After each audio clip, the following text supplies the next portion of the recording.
There's so many people that think what we just talked about, money, is the biggest asset. And don't get me wrong, it is. It's very important. But let me tell you something that I have found that is even more valuable. And that is called time. Your time. What kind of time is needed to become a rental property real estate investor and change your entire family generational wealth in one generation? Well, we're going to talk about that.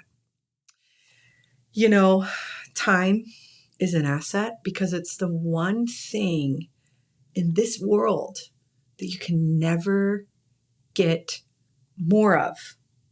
But honestly, with investments, you actually can make your time work for you. There can be a return on time. So one way to look at your rental property investing is through the lens of time. We're going to talk about that in a practical way. But before we do, I want to talk about it more in a quantum type way. So when you build your first property, okay, you're going to be building a process and a system. You're going to be building a foundation for how you do things, okay? That's why building a plan is so important, because you want to build this on repeat, all right? Again, you don't need 20 houses. I bought my first property when I was 26, and I became a millionaire at 38, okay? So what'd that take me? 12 years?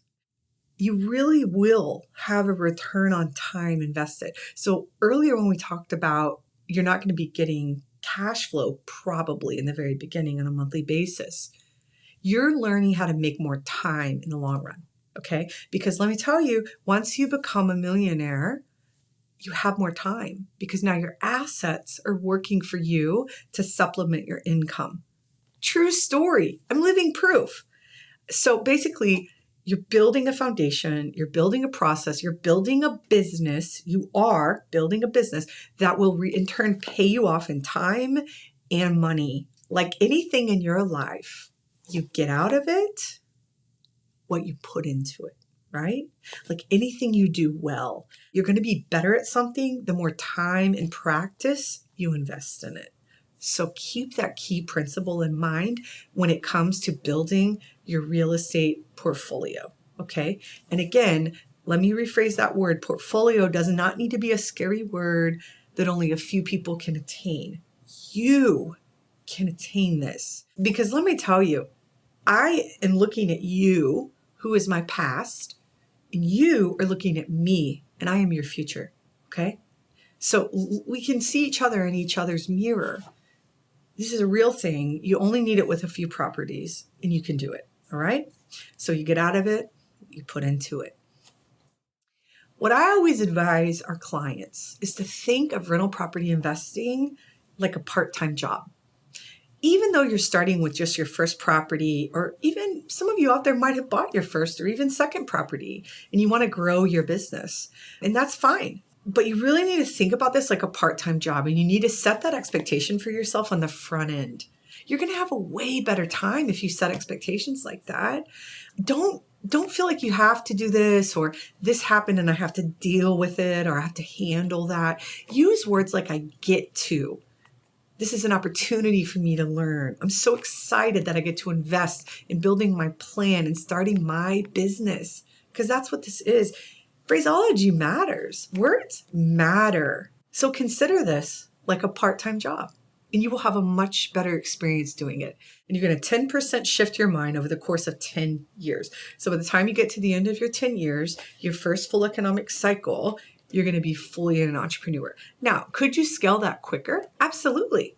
It's really based on your background. It's based on how you grew up. If you grew up in a house of entrepreneurs, chances are you're going to get there much quicker. If your wife or your husband is an entrepreneur, your brothers or your sisters, your best friend, your mentors, your guides, like if you have actual experience in doing and building and creating and sticking to businesses, you probably will scale quicker. But if you're coming from a 101 level and you work at a company and you've always been an employee and you're shifting to this W-9 entrepreneurial, self-employed mindset, investor mindset, it's going to be a minute. Give yourself a lot of grace, okay?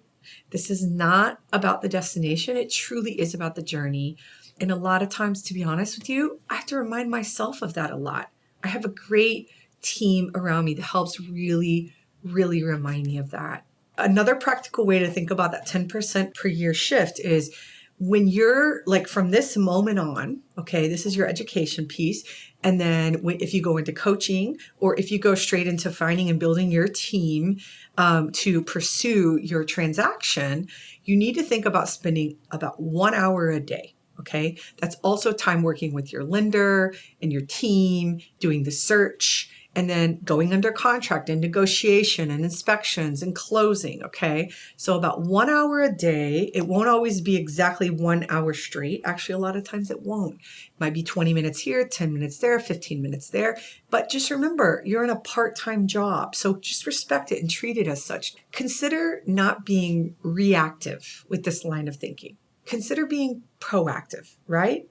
If you just accept and appreciate and welcome the idea that you're taking on a part-time job to build your future self and generational income and wealth for your family, you get to spend an hour a day working on your business. What a blessing. What a gift.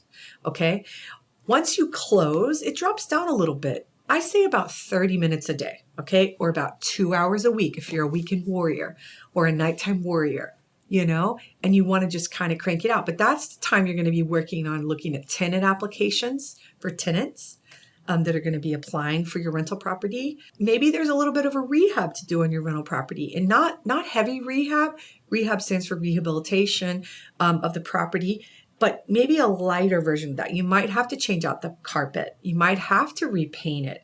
And when I say you, I don't mean you. I mean your team, your vendors, okay? But you might have to be, approving bids. You might have some questions about those bids. And then once you're closed, you're also going to work on something that we call the first 4 pillars, okay? This is the first 4 things you do as a new business owner. And we have broken these down where you do 1 per quarter. All right. You don't have to do it at that pace. That's just an easy pace to keep up with because, hey, let's be honest, life is busy and unexpected. And we're not legalistic with this in any way, shape, or form. This is just some guardrails, okay? Like you're going bowling and you don't want your ball to go in the gutter, right? So you might need some guardrails until you learn how to bowl, all right? You're building a foundation here, okay? The first 4 pillars. The first one that you work on the first quarter in which you close is the legal entity, all right? You're going to set that up if you want to do it, or if you haven't made the decision, you're going to spend some time in that decision. That means you're going to talk to a business attorney and you're going to ask questions. You're going to decide, do you want to turn your rental property into an LLC? Okay. Or another business entity, most likely LLC. It could be something called a series LLC, which is like an LLC, but it allows you to buy multiple properties under the same LLC, keep each property tightly packaged and cocooned and separated from each property under the LLC. I don't want to get too far in the weeds on this. Your attorney can help guide you. Each state is different. Some states might not even offer series LLCs, but it's just another tool. And don't worry about learning all this on your first rental property if it feels too overwhelming. It's okay. You're going to grow into this. It's a process, all right? Don't ever feel like you're getting overwhelmed because you don't need to feel that way. If you ever feel that way, just take a step back, take a deep breath, reach out to your leadership, your team, your coach, and help them work through it with you and organize your thoughts so you can stay focused, okay? I'm just bringing this up to teach you a little bit about the decisions you need to start thinking as a business owner, okay? This is the 10% shift.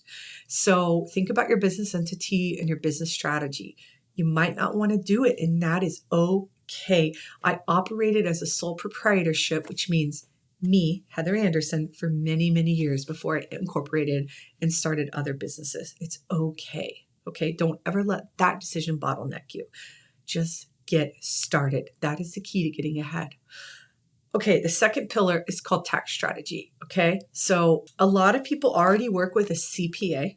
That stands for Certified Public Accountant, or you can work with a tax attorney. That is an attorney that went to law school that specializes in tax law. Okay. They know the code. I'm not saying CPAs don't. There are many CPAs that are excellent and specialize in entrepreneurial efforts and strategy and business owners and investors. Okay. But sometimes they don't, right? You just have to qualify your CPA and make sure that they can grow as you grow your business. Now, where you're probably at with one rental property, a CPA is going to do just fine. This is about growing a 10% entrepreneurial mindset. So you want to start thinking about relating to speaking the language and learning about this piece. All right. I work with a tax attorney personally, and it's been a game changer for me. So just keep that top of mind. And that's the second pillar that you're going to start investigating. Our third pillar is called bookkeeping and like a filing system. Bookkeeping. So it could be a spreadsheet, it could be a Word document, it could be QuickBooks, it could be YNAB, which stands for You Need a Budget. It could be a bookkeeper. You could hire a bookkeeper. Again, you probably don't need to do that with your first rental property. This is about setting the foundation for deciding what's your version 1 bookkeeping method. All of this 4 pillars is about version 1. It will change as you grow. Okay. It will. Where I was when I started investing in 2006 and where I'm at today in 2023 is a completely different game. But if I couldn't, decided I have to figure out my tax strategy before I begin buying, I would never buy. So let me be clear. Don't let these bottleneck you. That's not the goal of explaining this. Okay. This is just to help you get invested in an entrepreneurial mindset. And these are 4 structured pillars to help you do it over the course of a year. Take what you like and leave the rest, friends. We're here to help, not overwhelm. And you also want to get a filing system. So you can do that in an actual paper filing system. You can do that on the Google Drive. You can do that on your Mac or your PC, whatever way you want to do it. But you need to start organizing files for the property itself, closing documents, of course. They don't need to be scattered in your emails. You need to take a responsibility and a focus, and you need to do your paperwork. It needs to be in order, it needs to be kept, because you're going to start doing new strategy in your taxes. Okay. And the last pillar, the 4th pillar, is evaluation and checking in. So you just want to evaluate your asset. You're a business owner now. You want to read your profit and loss statements. You want to understand cash flow. You want to understand appreciation. You want to understand your 4 ways to make money in rental property investing. You want to look at your property taxes. You want to pay attention to your income taxes now that you're a business owner. You want to do things like that. And the evaluation on an annual basis, I suggest doing it with your real estate agent. Just call them. Every team leader, every leader in the space that I've ever known would always take that call. We are relational. We're not transactional in most cases. So to wrap up, this is going to be a part-time job. Is this a part-time job you want to take on? And it's okay to say no. That's a big point of this e-course, is not to sell you anything. We don't have a dog in the fight. It's truly to help you determine, is this right for you right now? Are you willing and able? Okay. So do you want to take this part-time job on? And in the next segment, we're going to help you qualify that a little bit better.